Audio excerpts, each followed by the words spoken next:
자, 이제 해보려고 하는 거는 크롤링 또는 뭐 웹 스크래핑이라는 건데, 일단 크롤링이든 웹 스크래핑이든 둘 다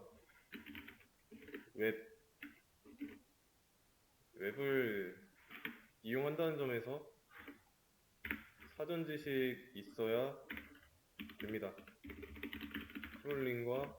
크롤링이라고만 할게요. 우선 둘이 비슷하기는 한데, 지금 크롤링이랑 스크래핑 차이, 이거 지금 검색해서 어떤 차이가 있는지 한번 보세요.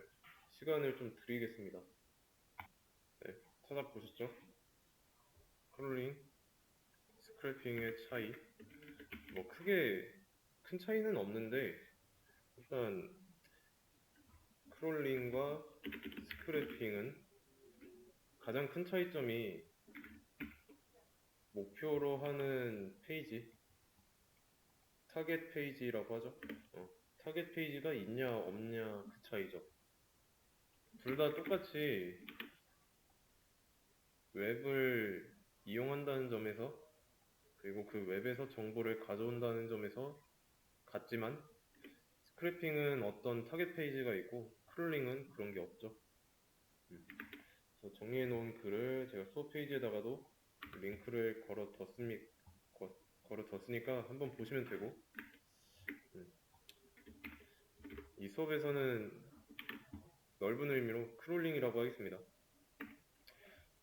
그러면 인코딩, 그리고 웹의 동작 방식, HTML과 CSS에 대해서 좀 알아보도록 하겠습니다.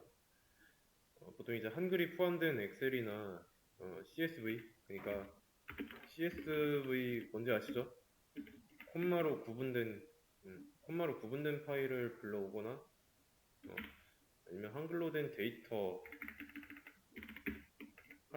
데이터를 불러오면은 가끔씩 이제 알 수 없는 문자 있죠? 뭐 이런 거 있잖아요.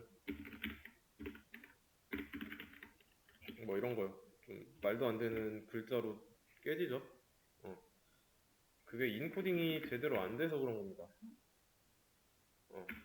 인코딩은 뭐냐면, 음,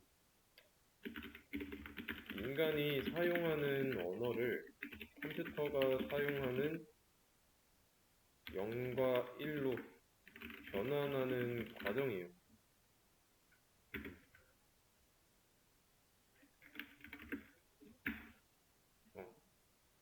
어디서 많이 들어보셨을 건데, 그러면 컴퓨터가 사용하는 0과 1을 인간이 사용하는 언어로 변환하는 과정이 디코딩인 거죠.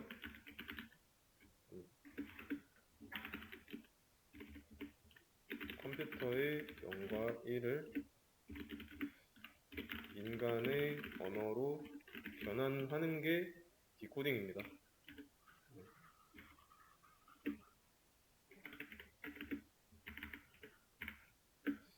안 맞네? 이거는 알고 있으면 좋고, 뭐 크게 어려운 건 아닌데, 자, 그러면 왜 이 인코딩 하는 과정에서 깨지는 이유는 뭘까요? 당연히 한글, 얘를 컴퓨터가 못 알아먹으니까 깨지는 거죠. 자, 우리가 또 문자 집합이라는 게 있습니다.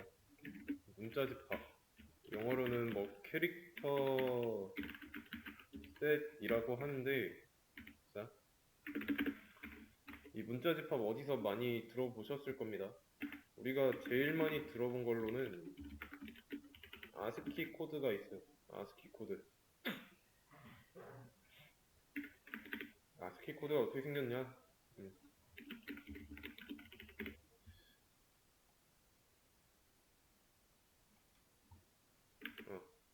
이렇게 생겼습니다.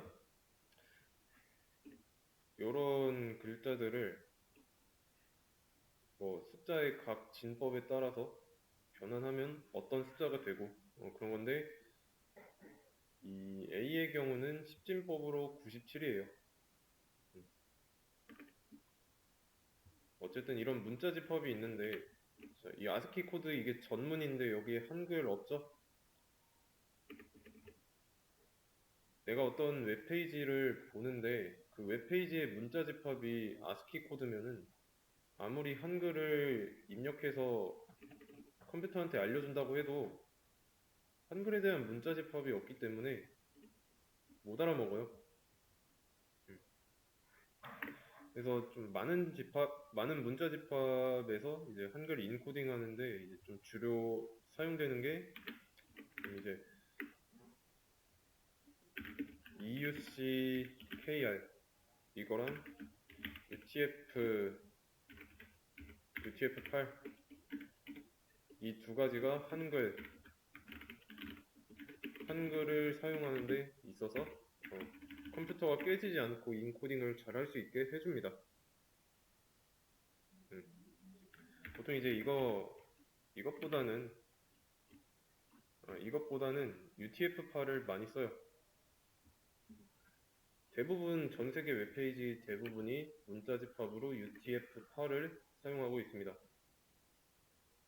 그래서 좀 HTML 같은 거 공부해 보셨으면 알겠지만 그 느낌표에다 이거 이렇게 설명하기보다는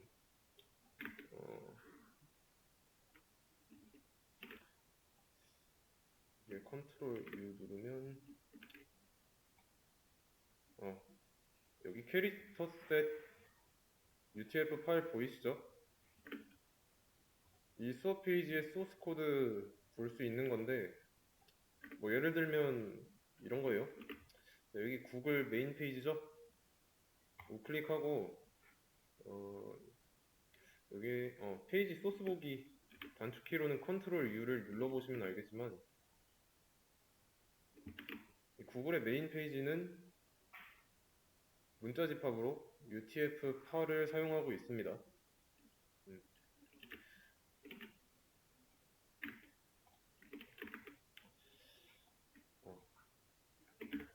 그럼 UTF-8이랑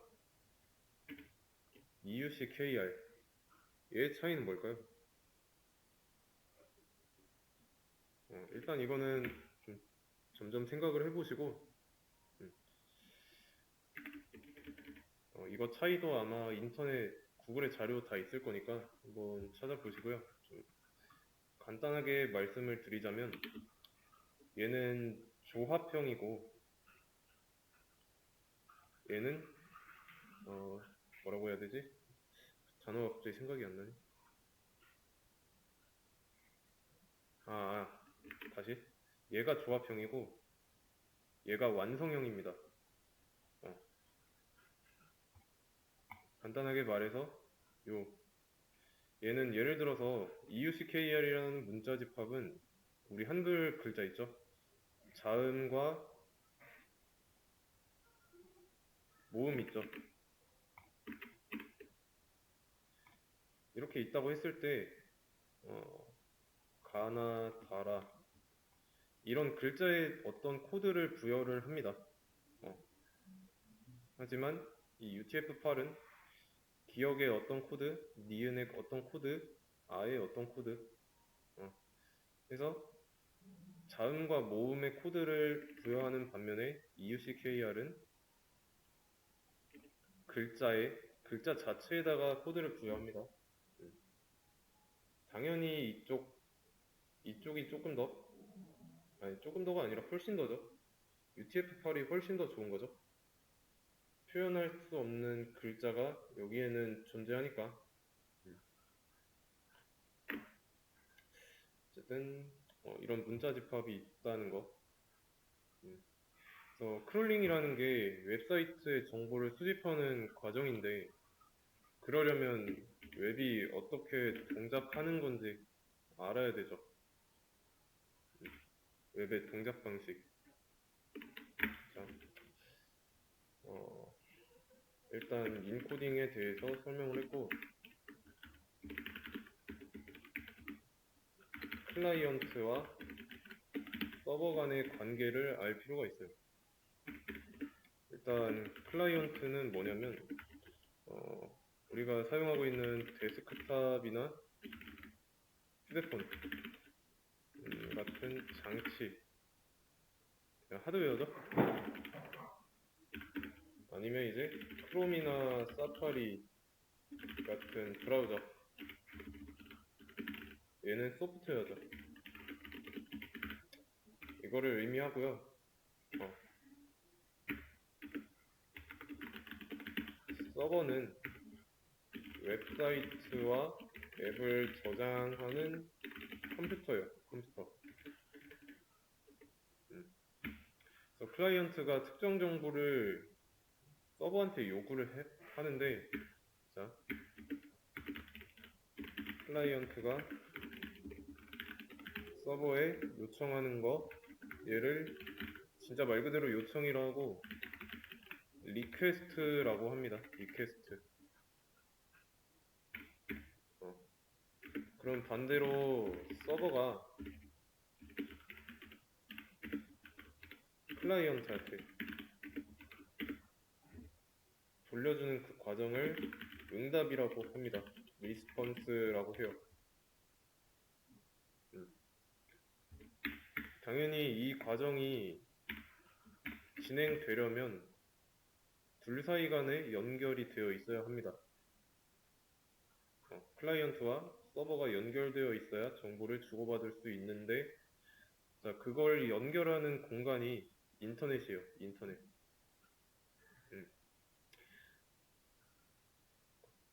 건물에도 고유의 주소가 있듯이 요 서버 있죠? 서버에도 고유의 주소가 있습니다. 그 주소가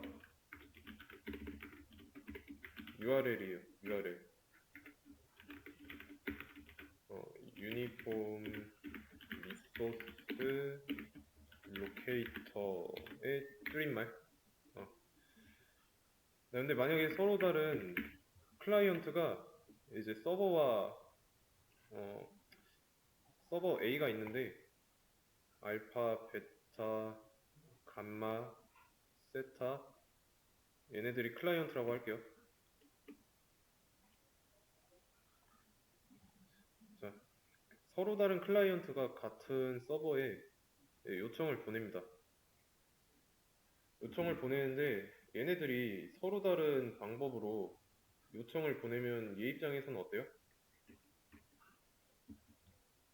못 알아먹죠? 알아들을 수 없습니다. 이런 걸 방지하기 위해서 규정된 약속이나 그 표준에 맞춰서 클라이언트가 서버에다 데이터를 요청해야 돼요.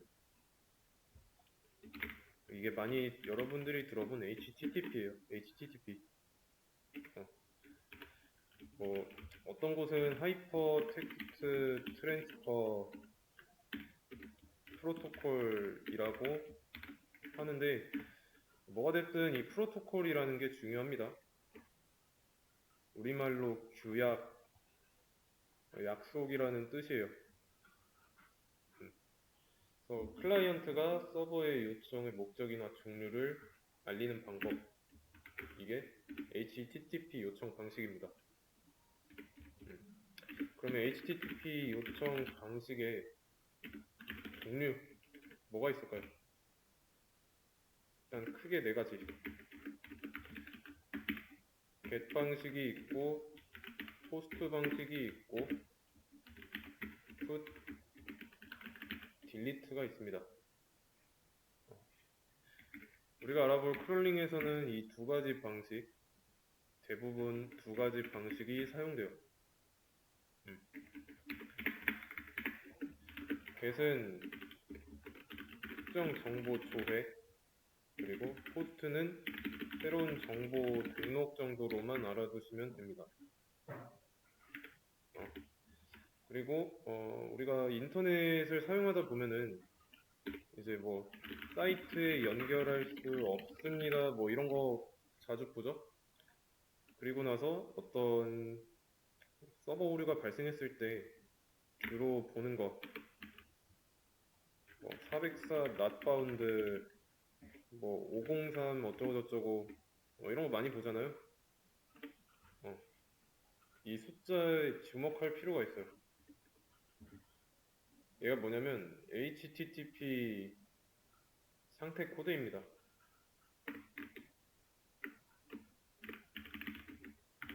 상태 코드.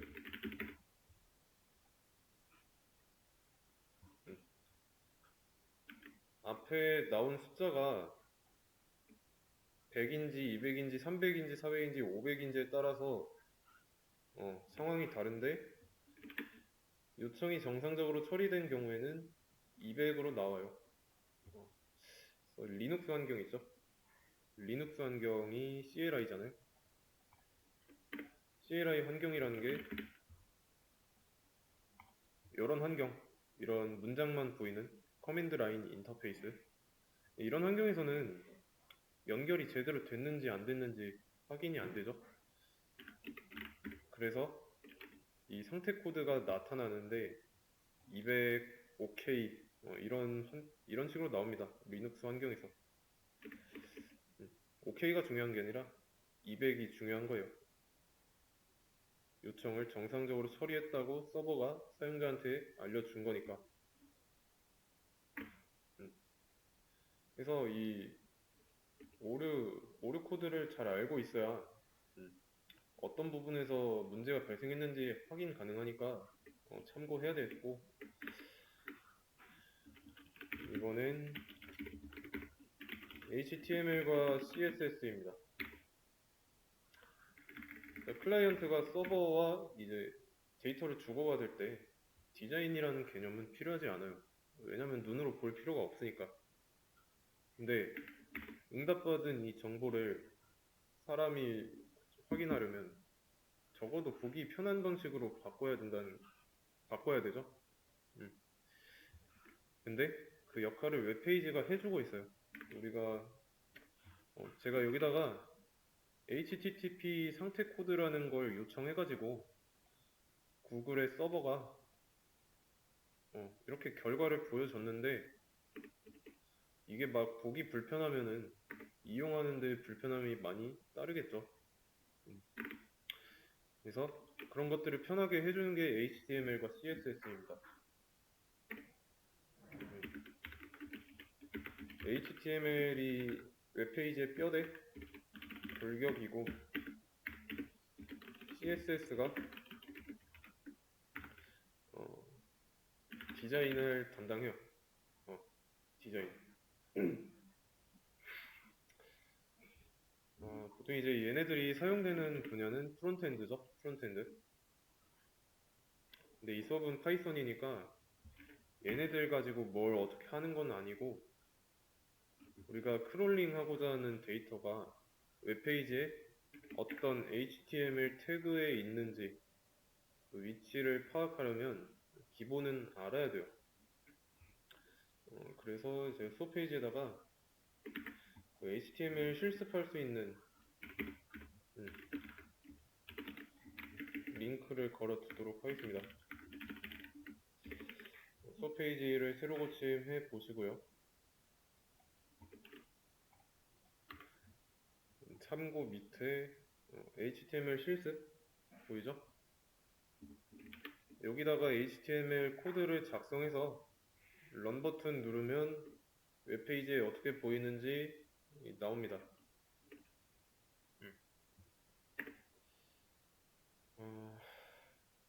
HTML은 좀 크게 메타데이터 나타내는 이 헤드 있죠? 여기 헤드랑 본문을 나타내는 바디로 구성됩니다.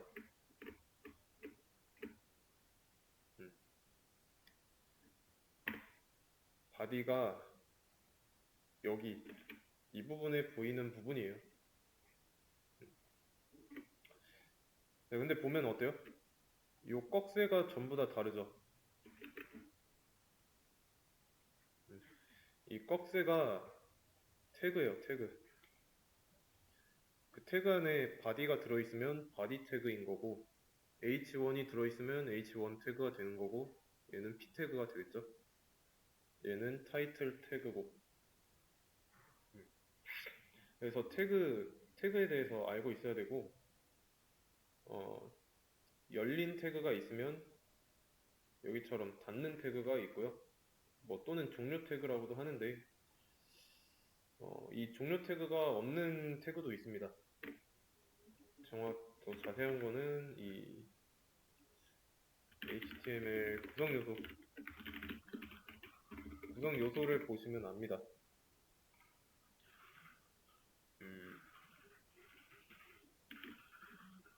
자, 태그 이름, 종료 태그 또는 닫는 태그, 태그의 속성, 그리고 그 속성에 들어가는 속성 값이고, 여기가 브라우저 화면에서 보이는 내용인 겁니다.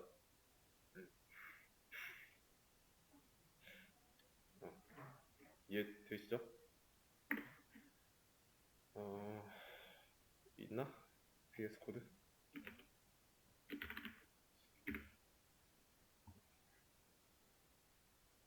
잠시만요. 이거 지금 전에 쓰던 게 있으니까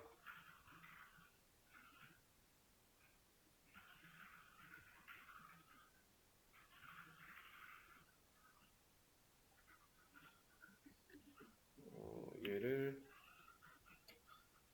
구성화면에다 놓고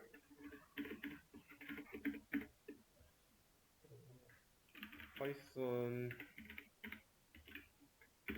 파일로 만든 다음에 아예 파이썬이 아닌데?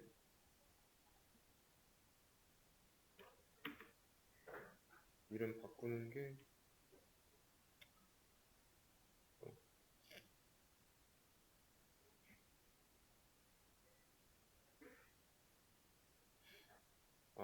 형식을 HTML로 했어야 되는데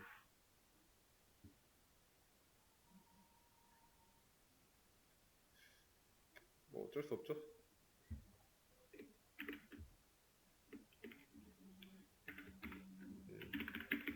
index.html이라고 해보겠습니다.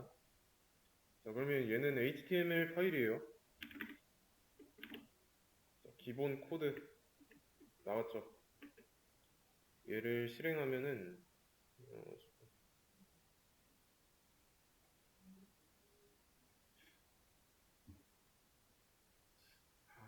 뭔가 좀 귀찮게 하네.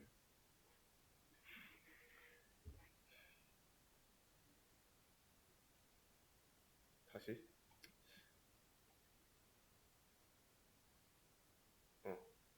이렇게 열리잖아요. 여기에 있는 내용은 지금 아무것도 작성 안 했으니까 바디에 아무것도 안 보이는 게 맞는 거고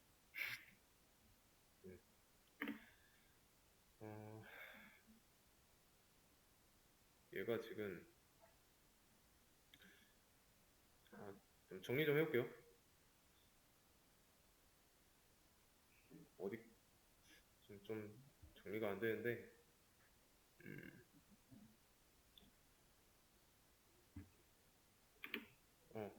지금 헤드 태그 안에서 타이틀 태그의 내용을 보시면 제목 있죠? 타이틀 태그는 이 탭의 이름을 결정합니다.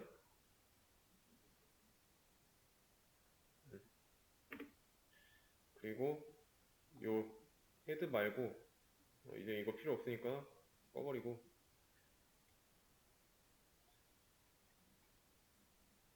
여기서 H1 있죠? 얘는 이 부분을 뜻하는데 헤더예요, 헤더. 그러니까 주제 정도로. 얘는 숫자가 커지면 커질수록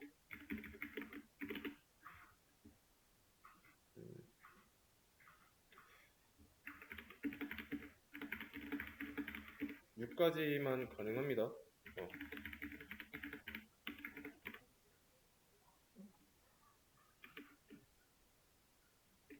작아지죠? H1 태그, H2 태그, H3, H4, H5, H6예요. 이게 헤더 태그. H6까지만 가능하고, 이 P 태그는 문단 생성하는 태그입니다.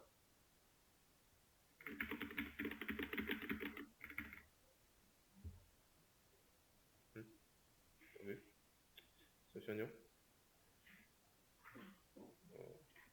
연결 상태가 좀 이상하네. P, 패러그래프 문단이라는 뜻이죠. 요만큼의 문단이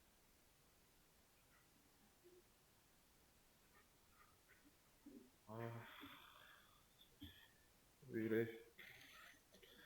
잠시만요.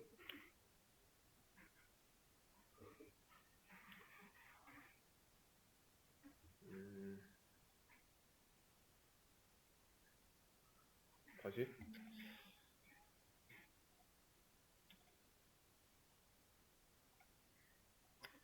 문단이 생성되고, 그 다음에 여기는 좀 불편하니까 이제 할 거는 이거 그냥 보기만 하세요.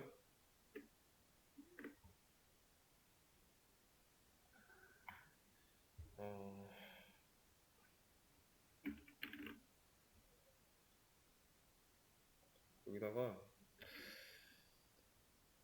UL 태그, 그러니까 목록을 나타낼 때 사용하는 태그인데 UL 태그랑 OL 태그가 있어요. 일단 H2 안에다가 UL 태그 먼저. UL, 얘는 뭐의 줄임말이냐면 unordered list입니다. 순서가 없는 태그예요. 그래서 UL 태그 밑에 자식 태그로 리스트 태그를 4개 만들어 주면은 이렇게 점이 생기죠. 반대로 이번에는 OL 태그, 순서가 있는 태그입니다. ordered list라는 뜻으로 OL이라고 한다면 1, 2, 3, 4 순서가 나오죠. 둘 다 글머리 기호를 만드는 건 맞는데 UL은 순서가 없기 때문에 이 점 표시가 되고 OL은 순서가 있기 때문에 그 순서를 숫자로 나타내는 겁니다. 이해되시죠? 그 다음에 할 거는 테이블인데 얘는 표예요. 표를 그림으로 나타내는 건데 이거는 쉬었다가 이어서 하도록 하겠습니다. 이 브라우저 화면에 표를 나타낼 때는 테이블 태그를 쓰고요. 이 안에다가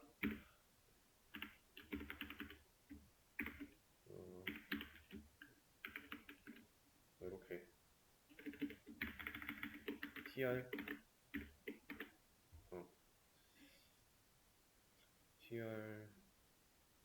여기는 td죠. td 하나만 더 추가하겠습니다. 테이블 헤더예요. 그래서 컬럼 1, 2, 3 이라고 하고 여기다가는 1, 2, 3 여기다가는 A, B, C, A, B, C 라고 한다면 지금 얘네들 사이에 이 선이 없을 뿐이지 이거 선 나타내는 거는 CSS로 하는 거예요. 서 페이지 보시면 여기 있나?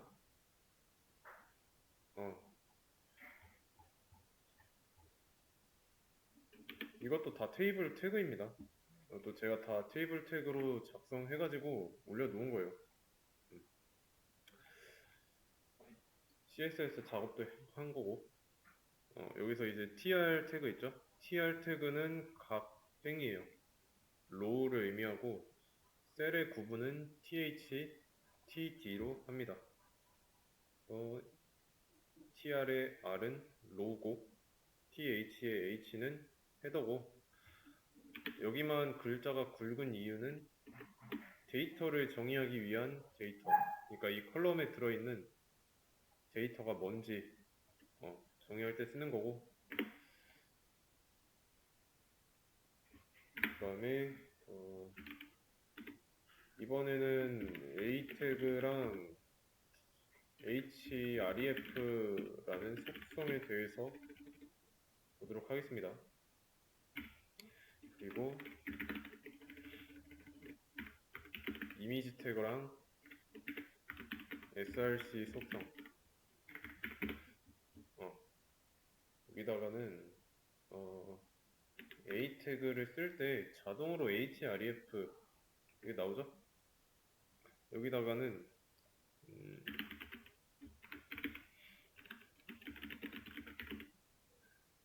또는 뭐 구글이라고 한다면 여기 내용을 써줘야 됩니다.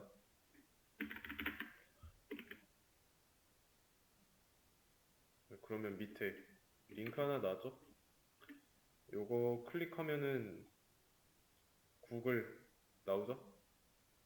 그냥 클릭하면 여기서 이렇게 차단해 버리니까 컨트롤 클릭을 한 거였고, 이 href 속성에다가는 내가 가고자 하는 링크 주소를 쓰면 되고,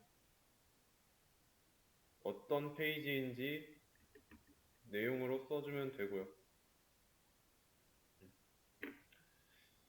이미지 태그는 뭘까요? 사진을 첨부하는 겁니다. 얘는 닫는 태그는 없어요. 여긴 닫는 태그가 있었죠? 이미지 태그는 없습니다. src라는 속성에다가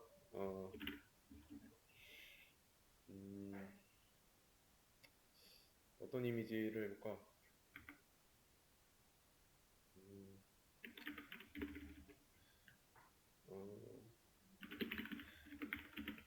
자, 이미지 주소를 복사했습니다. 너무 긴데? 그러면 어쨌든 나오죠? 요게 이 이미지의 주소를 가져와서 소스로 준 거예요.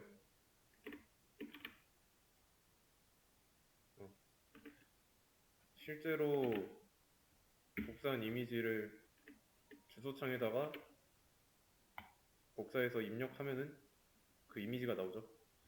요것도 서버와 클라이언트 간의 통신의 결과로 보여진 겁니다.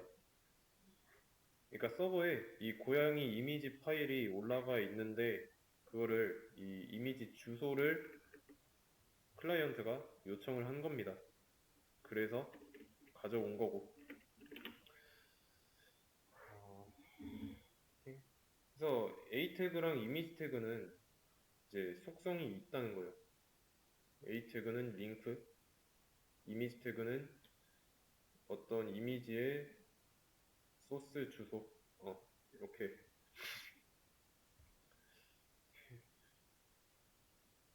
그러면 됐고, 이거 너무 기니까 지우겠습니다.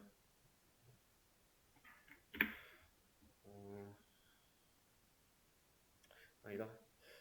이걸 하기 전에 하나 더. 이렇게 이미지 크기 늘리고 싶을 수도 있죠.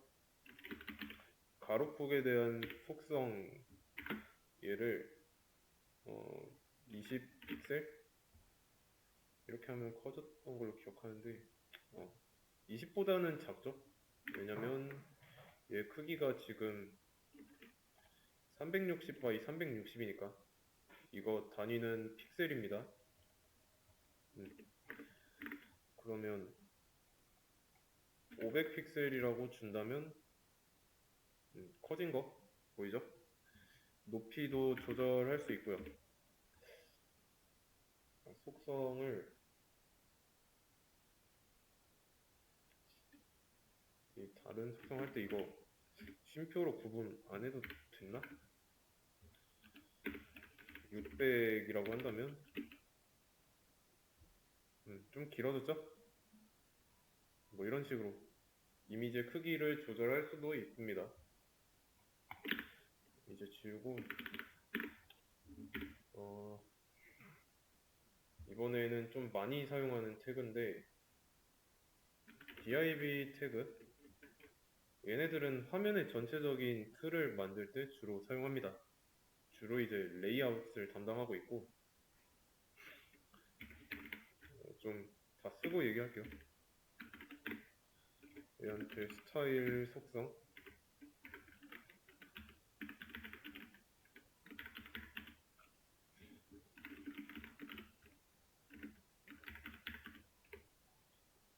이거 컬러는 화이트,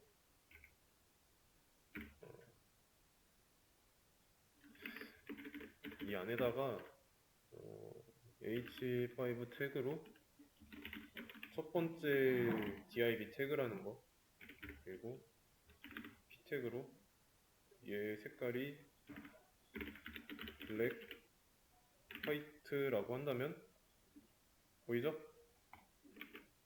배경 색깔을 검정으로 했고 글자 색깔을 하얀색으로 하라는 거를 이 스타일 속성한테 알려줬어요. 그러면 다른 div 태그도 만들어 보겠습니다.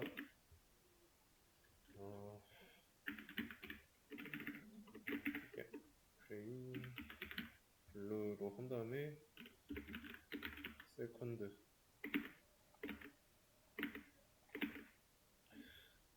스카이 블루, 색깔 있는 색깔이면 나올 거고 없는 색깔이면 아마 기본으로 나올 거예요.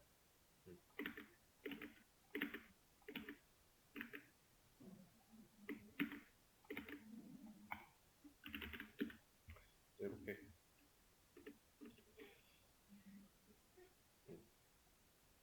스타일 속성이랑 결합해가지고 이 레이아웃 있죠? 유효한 레이아웃을 꾸며줄 수 있다는 거. 각각 다른 모습으로 보이잖아요. 그러면 이번에는 이렇게 한번 해보겠습니다. 지금까지는 바디 태그에다 넣어가지고 바디의 전체적인 바디 내에서 보이는 부분에 대해서만 보여줬는데 이 헤드 태그 안쪽에다가 스타일 태그를 넣고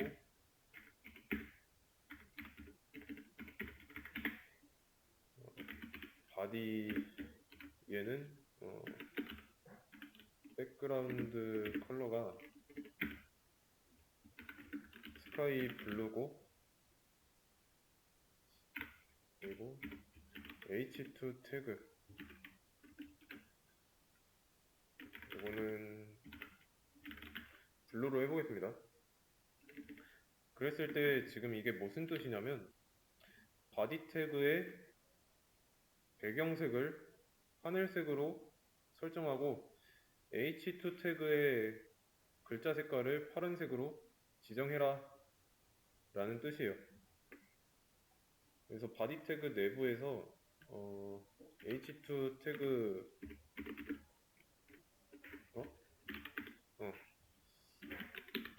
헤더에 쓰면은 파란색으로 글자 보이죠?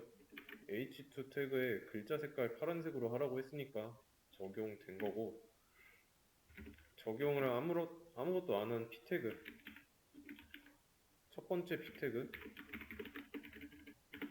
두 번째 p 태그는 그냥 기본 값인 검정색으로 나오죠? 글자 색깔.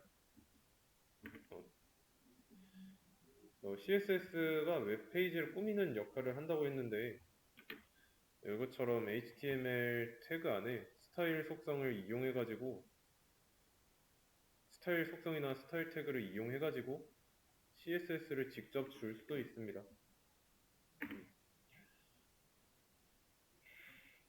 오케이. 그러면 이번에는 이렇게 한번 해보겠습니다. 스타일 태그 얘는 다 지울까? 일단 다 지우고 랭귀지 백그라운드 컬러를 네이비로 해놓고 그 다음에 글자 색깔은 옐로우로 하고 패딩은 여백입니다. 여백 10픽셀 정도. 그 다음에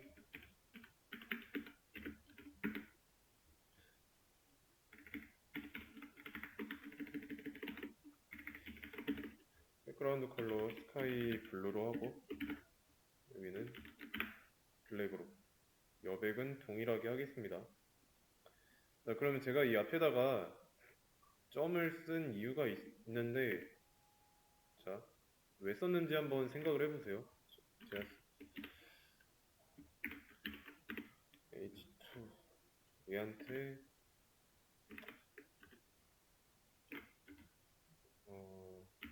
랭귀지 이렇게 해놓고 파이썬 3 그리고 p.dsc 얘한테 파이썬 3 is op 라는 문장을 썼을 때랑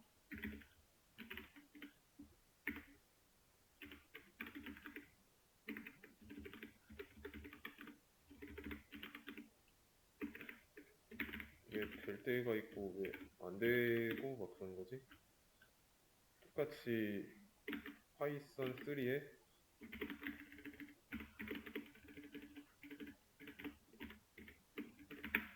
자, 이렇게 같은 내용을 썼어요. 근데 이쪽 레이아웃에는 스타일 태그에서 지정한 대로 돼 있고 이쪽 레이아웃은 아무런 스타일도 지정돼 있지 않죠. 왜 그럴까요? 스타일이 적용된 부분을 보면은 앞에 점이 붙어 있고 점 뒤에 랭귀지 DESC가 있습니다. 얘네들은 각각 속성 값에 해당하죠.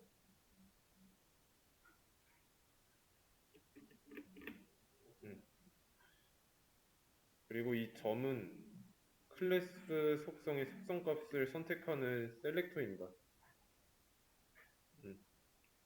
셀렉터인데 클래스일 때는 온점이 셀렉터가 되고 id일 때는 샵이 셀렉터가 돼요.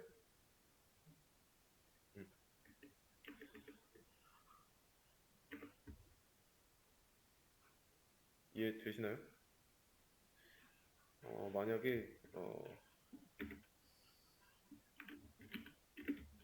이렇게 해놓고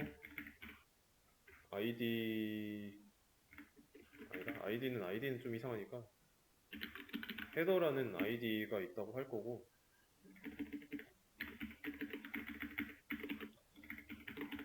얘는 그린으로 하고 글자는 옐로우 20이라고 했을 때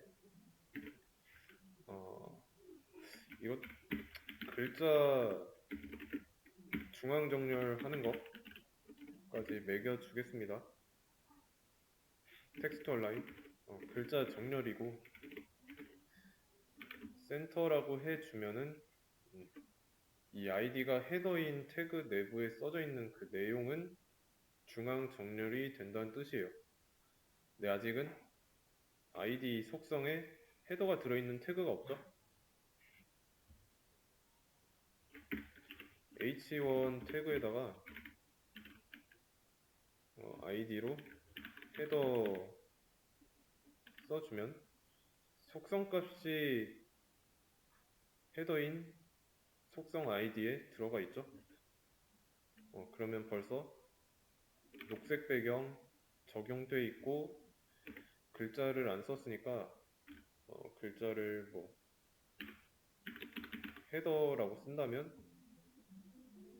노란색 글씨가 20픽셀만큼의 패딩 유지된 채로 정중앙에 정렬하죠.